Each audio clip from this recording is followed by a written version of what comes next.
Chers amis, bonjour. Notre cercle SEGO a le plaisir de partager avec vous un atelier pratique sur l'échocardiographie fœtale animé par le docteur Bertrand Stoss, cardiopédiatre à Paris. Au cours de cet atelier, nous avons abordé la problématique et la prise en charge des cardiopathies fœtales. Les examens directs sur patientes sont réalisés permettant de montrer les trucs et astuces pour réussir un bon examen du cœur fœtal normal et pathologique. Une présentation sur les cardiopathies dangereuses à la naissance et leur prise en charge termine notre atelier. Pour rappel, ces ateliers pratiques répondent à une demande forte en formation médicale continue et connaissent un succès formidable. Merci à tous les amis fidèles à ces réunions. « 15 semaines, donc dans un contexte d'antécédent. Vous voyez d'emblée à 15 semaines, donc c'est petit, donc on a un bébé là qui est un peu perdu dans le champ écho.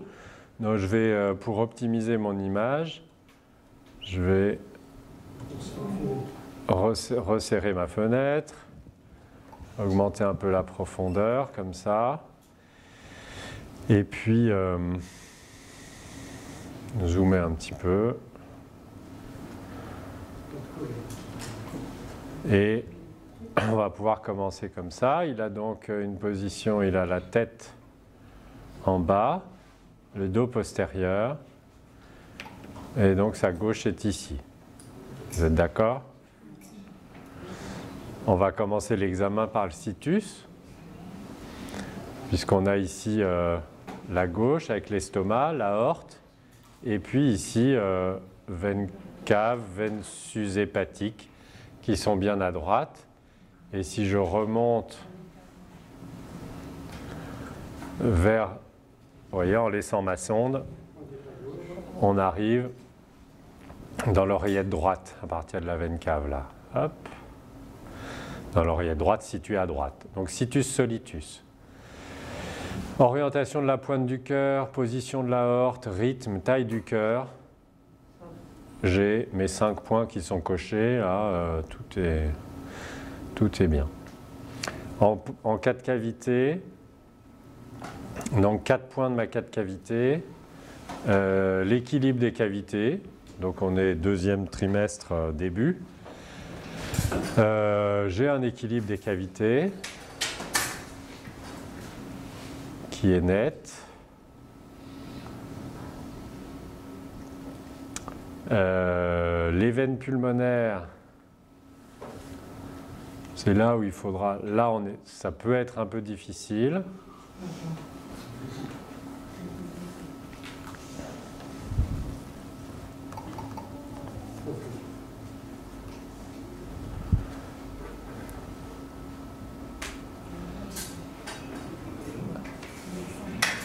Là, on a quand même une face, vous voyez, la face postérieure comme ça, là. Elle est incurvée, hein, ici. On a un aspect, la face postérieure qui est rassurant. On voit ici, on voit...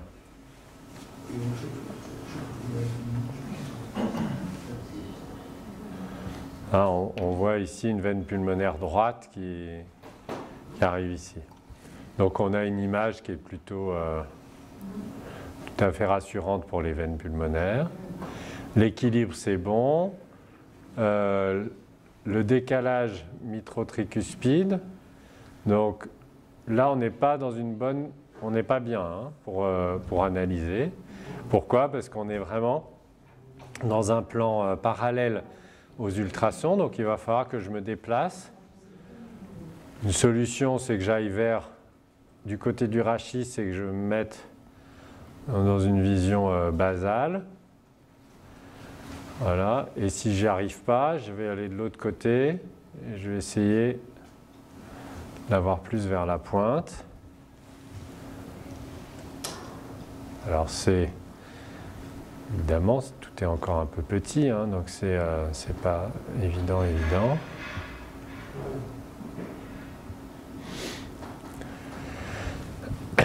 Donc là, on est pas mal. Alors c'est là où on peut ruser un petit peu.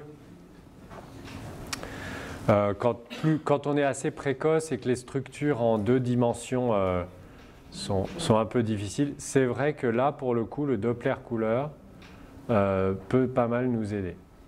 Si par exemple, je veux analyser la jonction auriculo-ventriculaire, mon décalage mitro-tricuspide, j'arrive pas bien à le voir, pour éliminer toutes les pathologies de type CAV. Un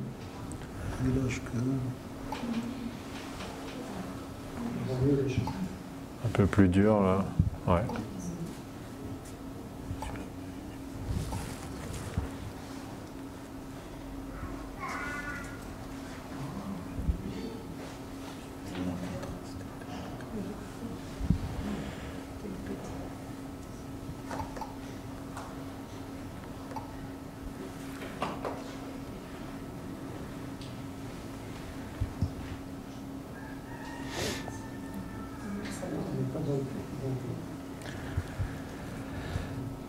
Bon, là je suis dans le plan pour l'équilibre des cavités, c'est bien, les veines pulmonaires, c'est bien.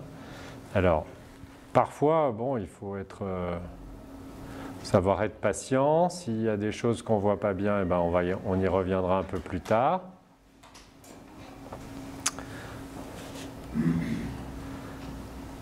Ici, à partir de la 4 cavité, donc j'ai le septum, hein, le 4e point qui est le septum. Ici, on voit qu'il y a un septum qui est intègre, un septum interventriculaire. Le septum interauriculaire, bon, un peu plus difficile à analyser, c'est une structure très fine et qu'on n'est qu'à 15-16 semaines, donc c'est pas évident.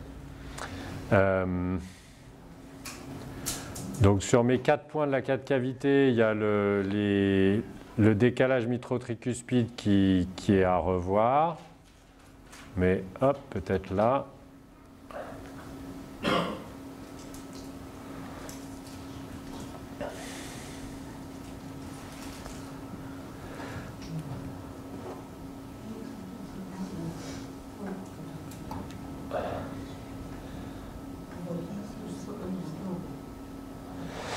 Alors, bon, le décalage, pas forcément évident. Ce que je vois en revanche, c'est quand même que là, la jonction, il y a une septation pour éliminer toutes les pathologies de type CAV. J'ai quand même une septation. Il est probable que la valve ici soit décalée par rapport à celle-là, hein. Donc, j'ai quand même une image qui est rassurante de ce point de vue-là. Donc, ce que je disais tout à l'heure, c'est que quand on est... effectivement, plus on est tôt et plus l'imagerie bidimensionnelle peut être un peu limitée. Et dans ces cas-là, c'est vrai qu'un Doppler, le Doppler couleur, alors là, peut-être en mode, ça c'est le mode cœur. Bon, par exemple, ici, en 2D, j'ai une imagerie où je ne vois pas grand-chose. En revanche, là, vous voyez, je sais que je suis dans la zone auriculo-ventriculaire de la coupe 4 cavités et je vois que j'ai deux zones, 2 flux d'admission qui sont bien distinctes, séparés ici. Donc ça, c'est une image assez rassurante pour dire qu'il y a 2 ventricules, pour dire qu'il y a deux orifices auriculo-ventriculaires qui ont l'air bien distincts. Voilà, qu'il n'y a pas un gros mélange au milieu de la couleur. Donc ça, c'est quelque chose qui est rassurant quand on a une imagerie bidimensionnelle qui est, vous voyez, là on est bien là comme ça. Et on voit bien que c'est bien séparé là, hein. Donc ça c'est là où pour le coup vraiment le Doppler couleur a toute son utilité. Alors, ensuite on va passer vers la coupe 3 vaisseaux. Et là, 3 vaisseaux, on arrive là. Hop.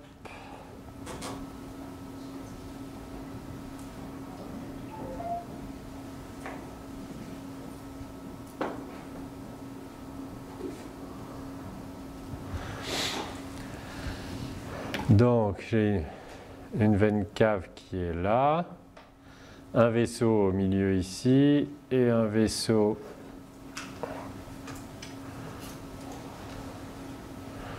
ah, c'est pareil, c'est petit.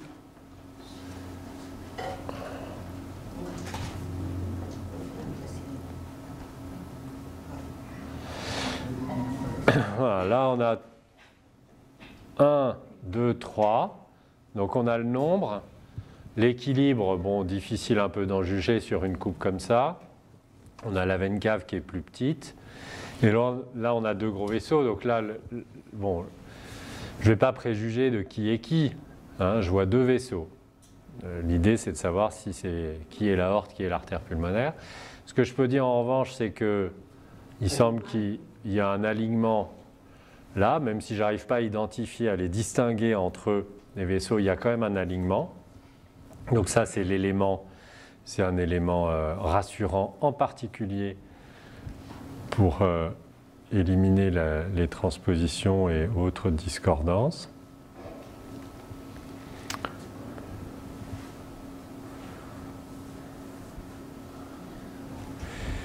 Et la couleur, là aussi, dans une situation comme ça, elle nous aide bien.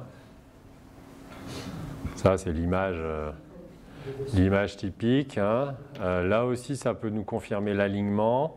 On a un vaisseau antérieur et puis la veine cave qui est là. On a la confluence, on a un beau flux couleur avec un flux antérograde. Donc ça aussi, c'est un examen, c'est un aspect très rassurant. Donc là, j'ai dans mes points d'analyse, hein, le 1, il est coché.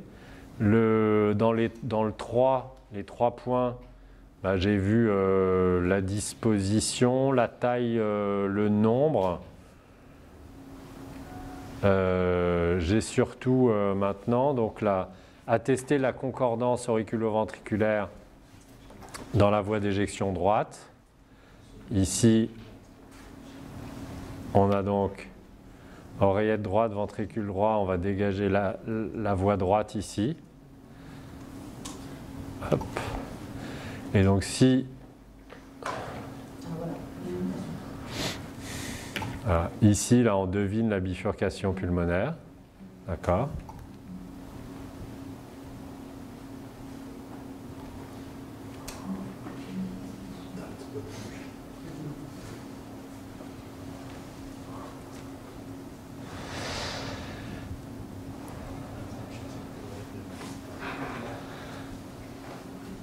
Ah.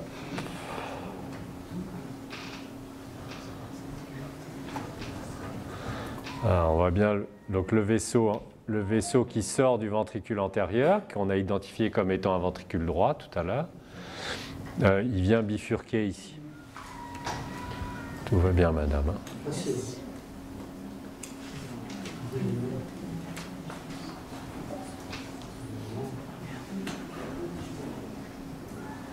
Alors,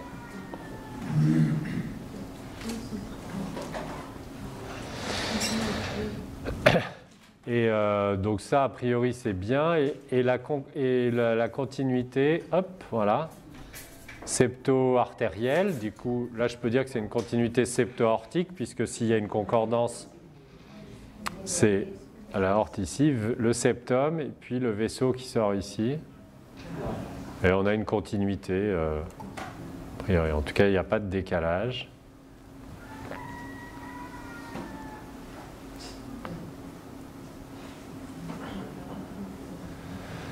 Donc c'est un examen qui est tout à fait rassurant.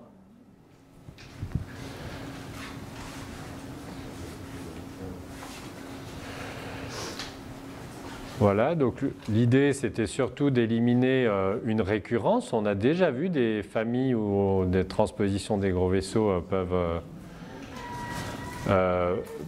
survenir plusieurs fois. Donc là, a priori, il n'y a pas de transposition des gros vaisseaux. Hein. Donc ça, c'est bien.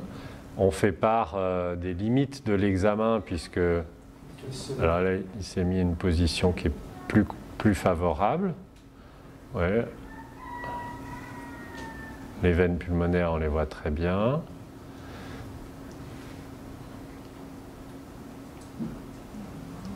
Voilà, ici, 3 vaisseaux.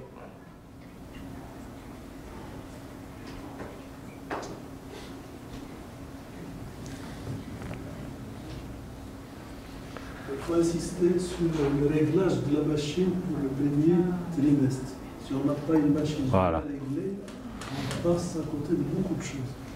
Vraiment le cœur tellement petit d'avoir une machine performante. Là, voilà, la bifurcation pulmonaire. Alors, c'est la bifurcation entre l'artère pulmonaire droite, ici, et puis le canal artériel qui prolonge l'AP. Hein. Ce n'est pas la bifurcation pulmonaire des 2 AP.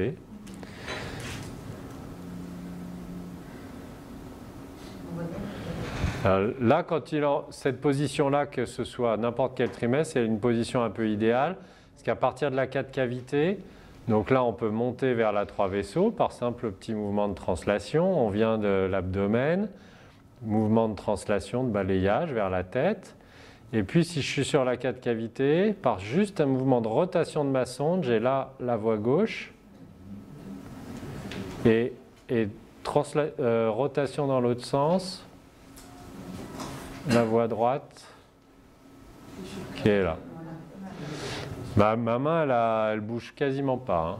C'est 90 degrés. 90 degrés. Voilà.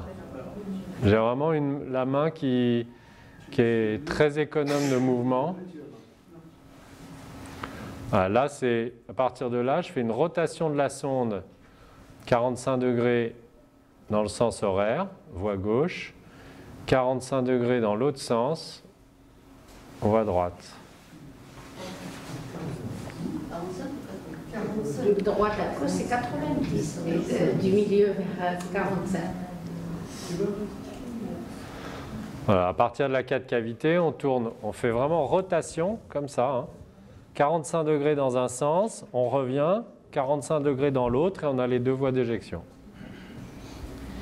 C'est extrêmement simple. Mais pour ça, il faut avoir la pointe comme ça. Il faut être dans une bonne position en position face au fœtus, quoi. Vraiment, être vraiment pile de face. Ça marche aussi quand il est complètement le dos en postérieur, avec un peu plus de difficulté pour le codon. Voilà, donc après, là, on a tout vu. On connaît les limites à ce terme, donc on dit simplement que il y a quand même des petites choses qu'on peut ne pas voir, comme des petites communications interventriculaires, les choses qui aussi ne se passent qu'au moment de la naissance. Donc voilà, il y a des limites à l'examen, mais on est rassuré sur le fait qu'il n'y a pas de transposition des gros vaisseaux, qu'il n'y a pas de cardiopathie sévère, d'anomalies graves de l'architecture du cœur, et que tout ce qu'on pourrait ensuite mince, qu'est-ce que j'ai fait? Tout ce qu'on pourrait j'ai pas l'habitude de la pédale. Tout ce qu'on pourrait diagnostiquer par la suite, ce serait probablement des choses mineures ou sans grandes conséquences. Est-ce que vous avez des questions? Est-ce qu'on a le sinus à ce stade?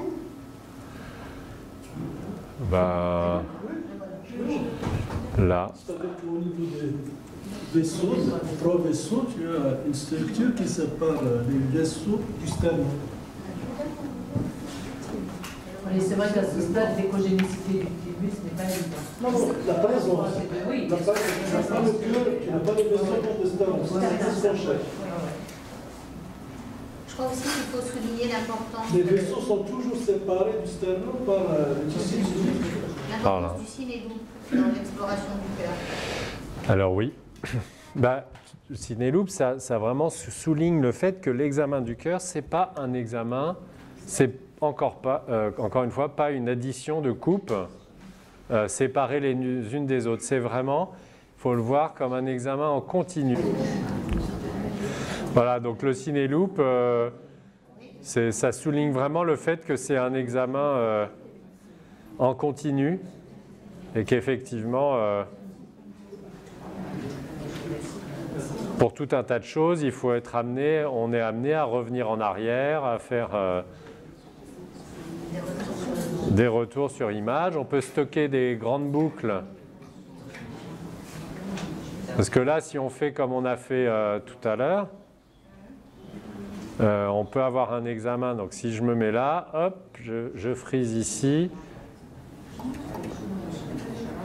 Et ensuite, on fait l'examen.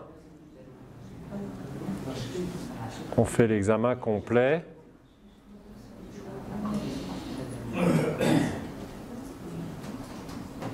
travaillez toujours au noir et blanc? Vous ne mettez pas le sépia? Je ne mets pas de sépia, moi j'aime bien le noir et blanc. Alors, on fait un examen complet sur lequel on peut revenir. On peut même passer en sagittal, voir la crosse de l'aorte. Voilà.